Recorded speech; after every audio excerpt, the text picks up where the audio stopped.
Salut tout le monde! Aujourd'hui, je présente pour vous l'analyse de l'environnement concurrentiel et une entreprise doit être en permanence à l'écoute de son environnement économique, juridique, politique, culturel, social. Cette écoute doit lui fournir des informations qui lui permettront de saisir des opportunités, réagir aux menaces de la concurrence. Tout d'abord, l'analyse des 5 forces de Porter est un outil intéressant pour l'entrepreneur qui envisage de s'implanter sur un marché. Quelles sont les 5 forces de Porter? Les 5 forces de Porter sont la rivalité entre les concurrents existants, l'entrée de nouveaux concurrents, la menace des produits de remplacement, le pouvoir de négociation des clients, le pouvoir de négociation des fournisseurs. Une sixième force a été ajoutée sur ce chemin, c'est le rôle de pouvoir public. Si les forces sont très fortes, l'entreprise ne réalise pas un très bon profit. Et si les forces sont faibles, l'entreprise réalisera un profit optimum. D'accord, on commence par la menace de l'arrivée de nouveaux concurrents. D'accord. Porter identifier 6 sources principales de barrières à l'entrée. Premièrement, la différenciation du produit. Il propose les caractéristiques uniques auxquelles les clients attachent de la valeur. Deuxièmement, l'économie d'échelle. Il y a économie d'échelle quand des volumes importants de production permettent de réaliser des coûts de fabrication peu élevés. Troisièmement, besoin en capitaux. Certaines industries nécessitent de capitaux substantiels, ce qui implique l'arrivée de nouveaux concurrents éventuels. Quatrièmement, l'accès aux circuits de distribution.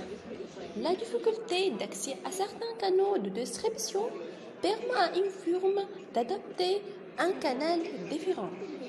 Cinquièmement, des avantages de coûts indépendants d'échelle de production, tels que accès à une technologie protégée par un brevet, contrôlé de certaines sources de matières premières. Sixièmement, politique gouvernementale. Le gouvernement peut imposer l'octroi d'une licence avant qu'un produit ou service soit commercialisé, de même qu'il peut contrôler certaines sources de matières premières, exemple vente d'alcool.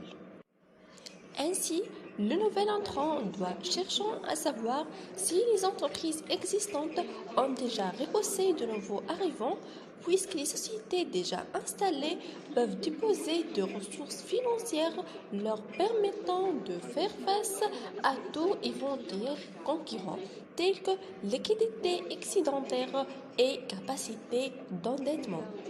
Quels sont les pouvoirs des négociations des clients? Il consiste à analyser le pouvoir que les clients peuvent exercer sur l'entreprise.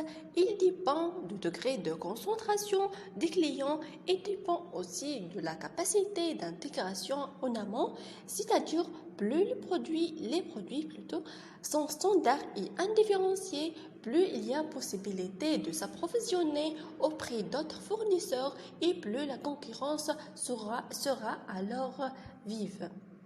Il faut notamment étudier le nombre de clients et leur poids respectif dans l'activité, la taille des clients et leur localisation. Super. Et maintenant, quels sont les pouvoirs de négociation des fournisseurs? Comme pour les clients, il s'agit d'analyser le pouvoir de négociation que les fournisseurs peuvent exercer sur l'entreprise. Dans ce niveau, il faut étudier le nombre et la taille de fournisseurs, le degré de rareté des produits vendus, le coût d'un changement et les menaces d'intégration en aval dans les industries des clients. Et les menaces des produits de substitution? Les produits de substitution, ce sont généralement des produits innovants apportant une valeur ajoutée supérieure à celle qui est actuellement proposée sur le marché. Par rapport à cette menace, il faut notamment s'interroger sur le point suivant. La fonction et l'usage des produits de substitution. niveau des prix relatifs des produits de remplacement, coût de conversion, proportion des clients à acheter des produits de remplacement. Plus la valeur proposée par un produit de substitution est importante par rapport à l'offre existante, plus les clients seront susceptibles de l'acheter et donc plus le risque est élevé pour l'entreprise. Quelles sont les rivalités entre les concurrents existants? La lutte entre les concurrents sur un marché dépend de plusieurs facteurs, dont la structure concurrentielle, la faiblesse du taux de croissance, l'importance de coûts fixes ou la nature du produit, nature discrète des investissements, l'absence de différenciation du produit, l'existence de barrières à la sortie qui peuvent être d'ordre économique, politique, social, stratégique et d'ordre psychologique. L'innovation technologique peut autoriser aussi des baisses importantes de coûts de production. En quoi consiste le rôle des pouvoirs publics? Le rôle concurrentiel des pouvoirs publics comprend de multiples aspects. Le pouvoir de régulation avec la fixation d'impôts et taxes. Le protectionnisme. Les gouvernements peuvent dresser des barrières à l'entrée légale afin de protéger certaines industries de la concurrence étrangère. Ainsi, dans certaines industries, l'État est un client dominant. En revanche, l'État peut également être un concurrent particulièrement menaçant pour les entreprises privées. Les pouvoirs publics jouent un rôle de prospecteur et de rassembleur. En plus, l'État joue un rôle de financeur qui peut favoriser certaines entreprises par le paiement de subventions et crédits d'impôt. Enfin, le rôle purement politique de l'État peut considérablement influer sur la capacité concurrentielle des organisations.